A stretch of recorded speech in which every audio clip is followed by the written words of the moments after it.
स्वागत है आपके साथ। मैं हूं विपिन भट्ट और आज एक ऐसा टॉपिक कंज्यूमर अड्डा के साथ जो कि काफी संवेदनशील भी है और काफी जरूरी भी, और यह है लोन रिकवरी में होने वाली दादागिरी। और हम कह रहे हैं कि अब ये नहीं चलेगी, और इसलिए भी कह रहे हैं क्योंकि कल वित्त मंत्री निर्मला सीतारमण ने संसद में बाकायदा एक प्रश्न के उत्तर में यह बात कही कि इन दिनों उन्हें कई तरह की शिकायतें मिलती है खराब लोन रिकवरी के खराब तरीकों की, और वो इस पे काफी गंभीर है। देखिए उन्होंने क्या कहा, हम आपको बताते हैं, क्या नसीहत दी है। वित्त मंत्री ने लोकसभा में यह बात कही और उन्होंने कहा कि लोन रिकवरी को लेकर उन्हें ढेर सारी शिकायतें मिलती हैं, कुछ बैंक काफी गलत निर्दयी तरीके अपनाते हैं।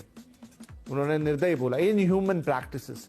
सरकारी और निजी बैंकों को उन्होंने निर्देशित भी किया कि इस तरह की प्रैक्टिस को बंद किया जाए, वसूली के निर्मम तरीके ना अपनाए जाएं, और कोई बैंक ये करता है तो काफी गलत है। संवेदनशीलता, मानवता, इन बातों का ख्याल रखा जाए। किसी ने लोन लिया है तो वो अपराधी नहीं है, अगर वो डिफॉल्ट कर देता है तो उसके साथ गलत व्यवहार नहीं होना चाहिए। कानूनन जो तरीके हैं उन्हीं पर काम होना चाहिए। थर्ड पार्टी वसूली एजेंट की गुंडागर्दी, अब देखिए कि क्या होता है ये लोन वसूली में, आखिर क्या गलत होता है। तो थर्ड पार्टी को ये काम दे दिए जाते हैं, उनके एजेंट्स होते हैं और वो गुंडागर्दी पे उतर आते हैं। ऐसी कई चीजें हम कई सालों से सुनते आ रहे हैं। नाजायज तरीके से बनाते हैं दबाव। नाजायज तरीके क्या हैं? आपको ब्लैकमेल करेंगे, आपके साथ मारपीट करेंगे, आपको बदनाम करेंगे, और आजकल तो कुछ और तरीके भी आ गए जिनकी हम बात करेंगे। दबाव के चलते परिवार बर्बाद होते हैं, ये बात बिल्कुल सही है। यहां तक कि हम आत्महत्या जैसी चीजें भी, ऐसी खबरें भी सुनते हैं। पिछले साल हुई थी एक लड़की की मौत। इस तरह के कई उदाहरण हैं, भरे पड़े हैं। मैं आपको अभी जब बातचीत करेंगे तो देंगे।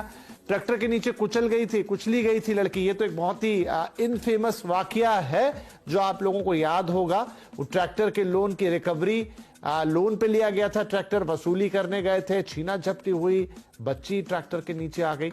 लेकिन जब हम लोन रिकवरी की बात करते हैं तो एक और इंपॉर्टेंट चीज ध्यान में रखिए। इन दिनों डिजिटल लोन बहुत हो गए हैं। दो तरह के डिजिटल लोन, एक तो फर्जी चाइनीज ऐप वाले, वो बहुत सुने, लेकिन आजकल ऑथेंटिक लोन भी डिजिटल तरीके से ना ऑनलाइन मिलने लग गए हैं, जहां आपको बैंक के पास नहीं जाना पड़ता है। लेकिन उस पर भी आरबीआई ने काफी गाइडलाइंस जारी की हैं, उनका भी आज जिक्र करेंगे। और इस तरह के ऑनलाइन लोन्स में भी हाल फिलहाल में पूरे के पूरे परिवार ने आत्महत्या की, उसकी खबर थी, और भी इस तरह की कई दुखद घटनाएं सामने आई हैं। तो ये जो पूरा का पूरा लोन देना और फिर उसके बाद उस रिकवरी का एक गंदा जाल है, इस पर ही आज हम बातचीत करने वाले हैं। तो जरूर ध्यान से सुनिएगा, क्योंकि इस नई अर्थव्यवस्था में, कह लीजिए आजकल की जो अर्थव्यवस्था है, उसमें लोन लेना एक बहुत आम बात है। एक जमाना था जब लोन लेना खराब माना जाता था, लेकिन अब तो लोग बहुत सारी चीजों के लिए home loan, personal loan, auto loan, कई तरह के लोन लेते हैं, और ये सिस्टम चलता रहता है। लेकिन खराब रिकवरी, गलत रिकवरी, गलत बात है। चलिए बातचीत की शुरुआत करते हैं। हमारे